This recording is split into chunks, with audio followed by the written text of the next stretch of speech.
Siddhartha, Chapter 7, Samsara. For a long time, Siddhartha had lived the life of the world and the pleasures without actually belonging to it. His senses, which he had deadened in his ardent samana years, had reawakened.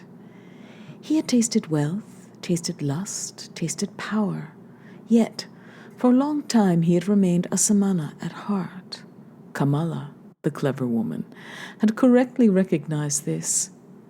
It was always the art of thinking, of waiting, of fasting that guided his life. The worldlings, the child people, were still foreign to him, as he to them. The years ran by. Enveloped in well-being, Siddhartha barely sensed their disappearance. He had grown rich. He had long since had his own house and his own servants, and a garden on the river outside the town. People liked him. They came to him when they needed money or advice. But no one was close to him except Kamala. That high, clear alertness that he had once experienced in the prime of his youth, in the days after Gautama's sermon, after his separation from Govinda, that alert expectation, that proud independence without teachings or teachers, that supple willingness to hear the godly voice in his own heart, had gradually become memories, had been ephemeral. Far and faint murmured the holy wellspring, which had once been near, which had once murmured inside him. Granted, many things that he had learned from the Samanas, that he had learned from Gautama, that he had learned from his father, the Brahmin, had lingered in him on and on. Moderate living, joy of thinking, hours of meditating, secret knowing of the self, of the eternal ego, which is neither body nor consciousness. Some of these things had lasted in him, but others had gone under and were covered with dust. The potter's wheel, once set in motion, keeps spinning and spinning, and only gradually slackens and comes to a halt. And likewise, in Siddhartha's soul, the wheel of ascetism, the wheel of thinking, the wheel of discrimination had kept turning and turning, was still turning, but was now sluggish and hesitant, and on the verge of halting. Slowly, the way moisture creeps into the dying tree stump, slowly filling it and rotting it, worldliness and slothfulness had crept into Siddhartha's soul. Slowly they filled his soul, made it heavy, made it weary, lulled it to sleep. By contrast, his senses had come alive. They had learned a lot, experienced a lot. Siddhartha had learned how to do business, wield power over people, take pleasure with a woman. He had learned how to wear beautiful clothes, command servants, bathe in fragrant water. He had learned how to eat delicately and meticulously prepared dishes, including fish, including meat and fowl, sweets and spices, and to drink wine, which makes you slothful and forgetful. He had learned how to dice and play chess, watch dancing girls, be carried in a sedan, sleep on a soft bed.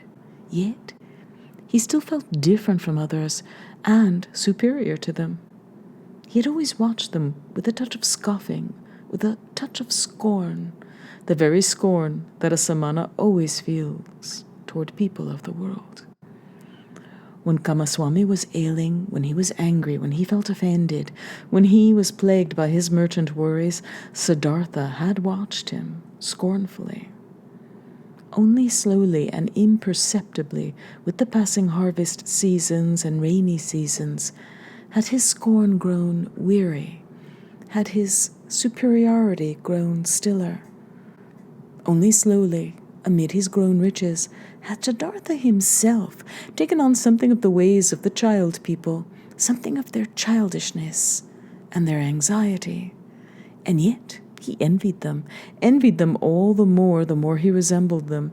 He envied them for the one thing that he lacked and that they had, the importance that they were able to place on their lives, the passionateness of their joys and fears, the queasy but sweet happiness of being eternally in love. These men were constantly in love with themselves, with women, with their children, with honor or money, with plans or hopes, but this was not what he learned from them, not this childlike joy and folly. What he learned from them were the unpleasant things, the things that he himself despised. It happened more and more often that in the morning, after a convivial evening, he would lie and linger on in bed, feeling stupid and tired. It happened that he became more annoyed and impatient when Kamaswami bored him with his worries. It happened that he laughed all too loudly when he lost at dice. His face was still wiser and more spiritual than others, but it seldom laughed. And it took on, one after another, those features found so often in the faces of the rich, those features of discontent, sickliness, sulkiness, sluggishness, lovelessness. Slowly he was stricken with the spiritual illness of the rich.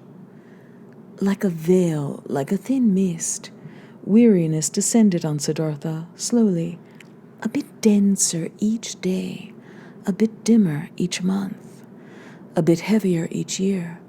A new garment grows old with time, loses its lovely color with time, gets stains, gets wrinkles, frays out at the hems, and starts showing awkward, threadbare areas. And Siddhartha's new life, begun after his parting from Govinda, had likewise grown old, and so with the fleeting years his life lost color and luster. And so stains and wrinkles gathered on him, and deeply concealed, peeping out here and there, and already ugly, disgust and dissolution waited. Siddhartha did not notice. He noticed only that the clear and certain inner voice, which had awoken in him long ago, and had always guided him in his luminous times, had now grown still. The world had captured him, pleasure, lustfulness, sluggishness, and finally the vice that he had always scorned and scoffed at most as the most foolish vice, greed. Property, ownership, and wealth had also captured him, were no longer glitter and glamour for him, had become a chain and a charge. It was through a strange and insidious path that Siddhartha had gotten into this final and most despicable dependency, through dice. Siddhartha had smilingly and casually treated gambling as a custom of the child people, but once he had stopped being a samana at heart, he had become gambling for money and precious objects with mounting rage and passion. He was a feared player. Few dared to dice with him. His stakes were too high and too brazen. He gambled out of his heart's distress. Losing and squandering the filthy lucre brought him an angry joy. There was no plainer, no more disdainful way to show his contempt for wealth, the idol of the merchants. So he wagered high and ruthlessly, despising himself, deriding himself, raked thousands in, threw thousands away, lost money, lost jewelry, lost a villa, won back, lost again.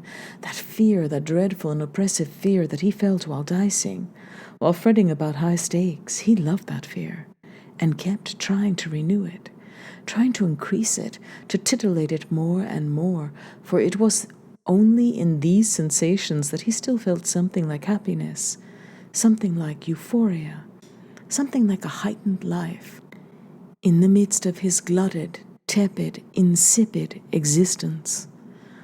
And after every great loss, he schemed to obtain new wealth, more zealously conducted his dealings, more rigorously forced his debtors to pay, for he wanted to keep on gambling, he wanted to keep on squandering, keep on showing his disdain of wealth. Siddhartha lost his composure when losing at dice.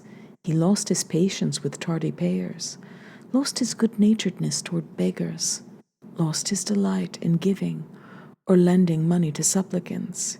He, who lost 10,000 on a throw of dice and laughed, grew stricter and pettier in business, and sometimes dreamed of money at night.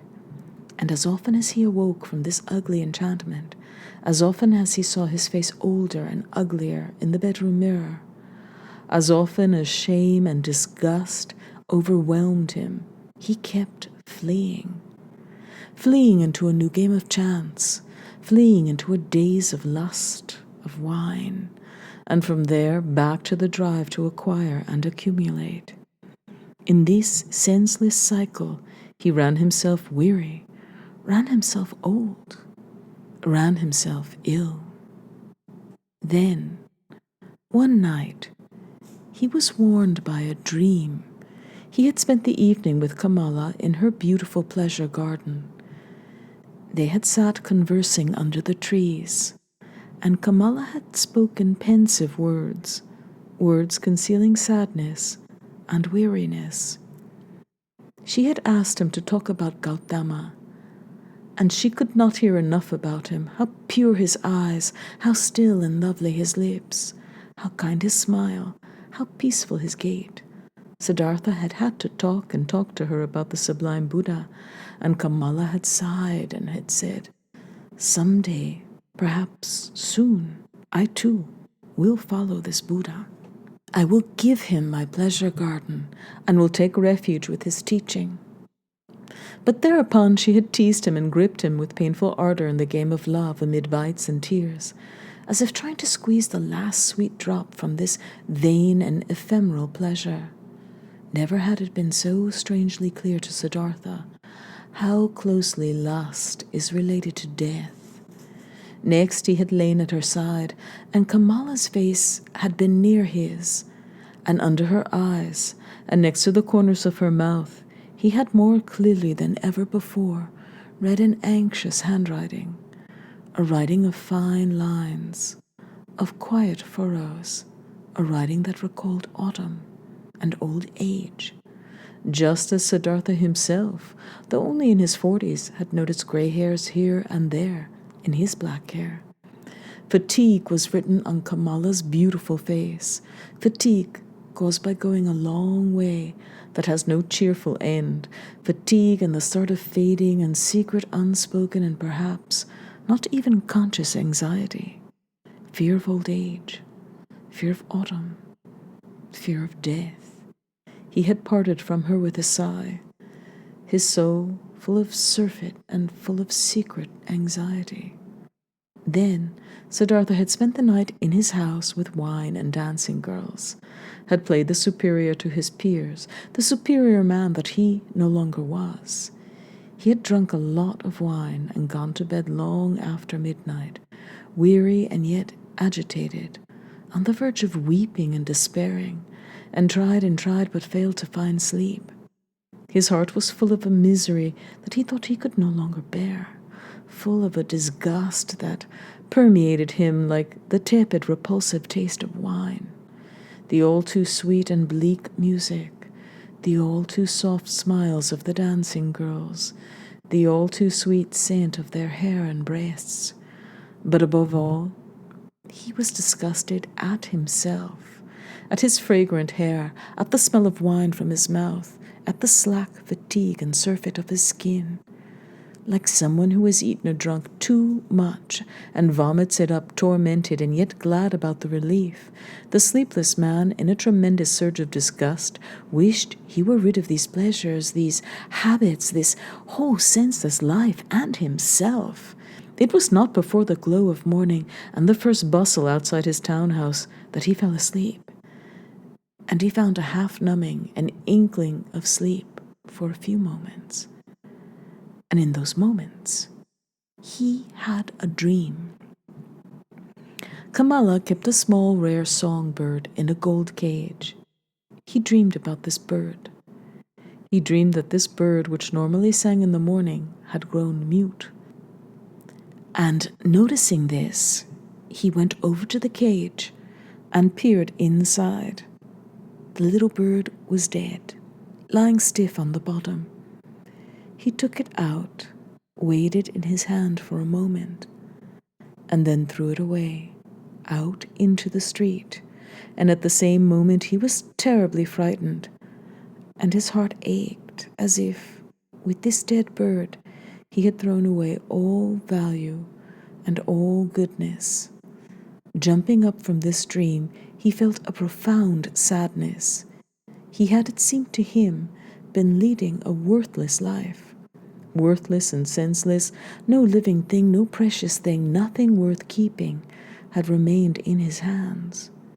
He stood alone and empty, like a castaway on a shore.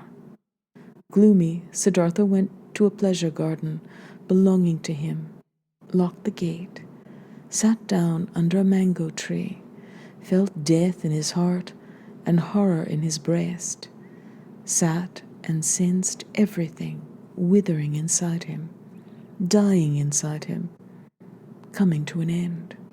Gradually, he gathered his thoughts and mentally reviewed the entire path of his life, from the very first days he could recall. When had he ever been happy? Felt true bliss? Oh, yes.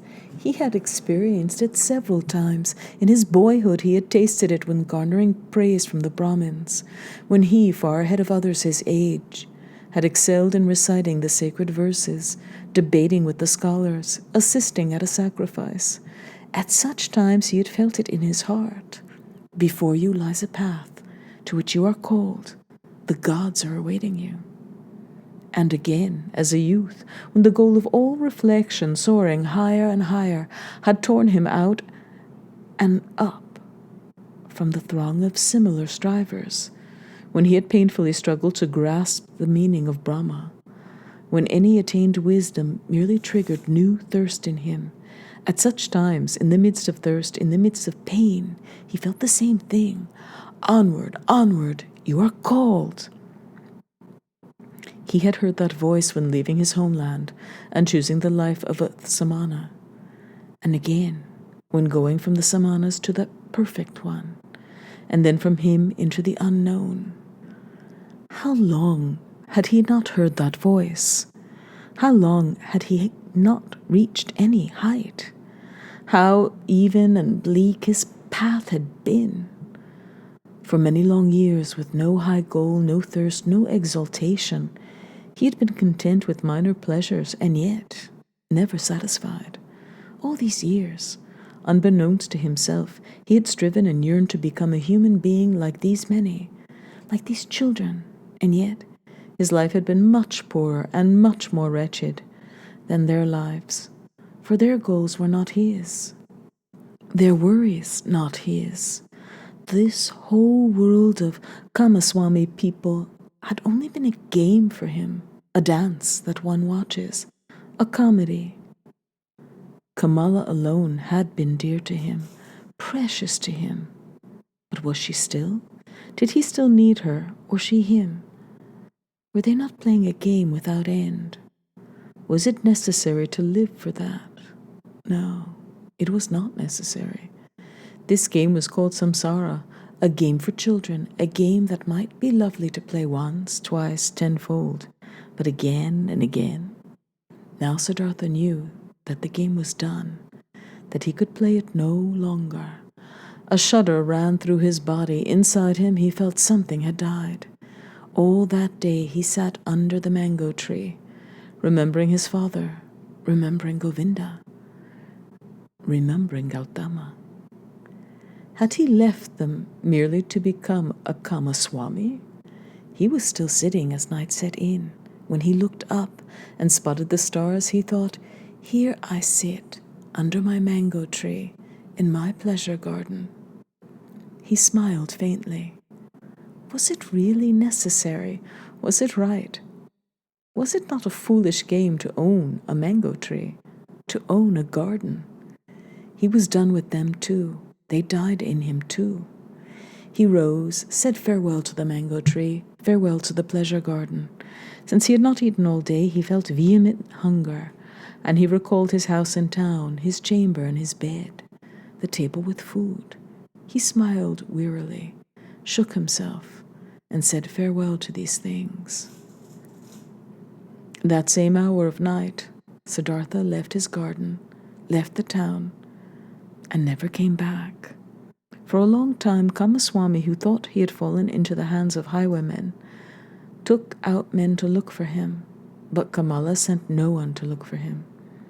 When she had learned that Siddhartha had disappeared, she was not surprised. Had she not always expected it? Was he not a samana, a homeless wanderer, a pilgrim? She had felt this most intensely at their last meeting, and amid the pain of her loss, she was glad that she had drawn him so ardently to her heart that last time, that she had felt so thoroughly possessed and permeated by him. When she heard the first news of Siddhartha's disappearance, she stepped over to the window where she kept a rare songbird in a gold cage. She opened the door of the cage, took out the bird, and let it fly. She watched and watched it, the flying bird. From that day on, she received no more visitors and kept her house locked. After a time, she realized that she was pregnant from her last meeting with Siddhartha.